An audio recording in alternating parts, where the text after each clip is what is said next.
మోదీ ప్రభుత్వం బడా పారిశ్రామికవేత్తల ప్రగతికి పాటుపడింది తప్ప మధ్యతరగతి వర్గాల అభ్యున్నతికి కాదని శ్రీకాకుళం కాంగ్రెస్ ఎమ్మెల్యే అభ్యర్థి అంబటి కృష్ణారావు విమర్శించారు.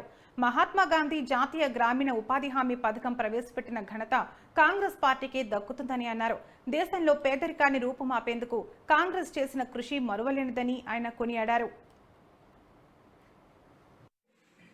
కాంగ్రెస్ పార్టీ అభ్యర్థిని గెలిపించగలిగితే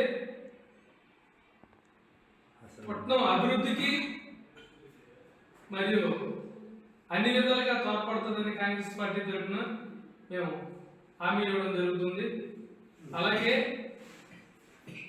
ప్రధానమంత్రి ఈరోజు దేశంలో చూస్తే ప్రధానమంత్రి సుమారు 16 లక్షల కోట్ల రూపాయలు కేవలం పారిశ్రామికవేత్తలకు మాత్రమే రుణమాఫీ చేయడం జరిగింది.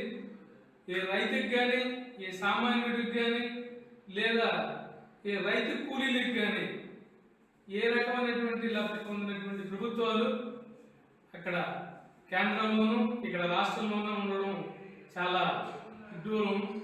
ఈ 2024 ఎన్నికల్లో ఈ రెండు పార్టీలకి పూర్తి స్థాయిగా బుద్ధి చెప్పాలంటే మన యొక్క ఓటు ద్వారా వీళ్ళని తరమకొట్టాలన్నది నా యొక్క అభిప్రాయము.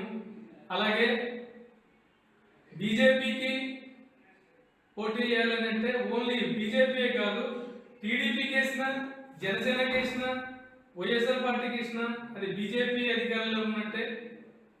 కాంగ్రెస్ పార్టీ అభ్యర్థిని గెలిపించగలిగితే పట్నం అభివృద్ధికి మరియు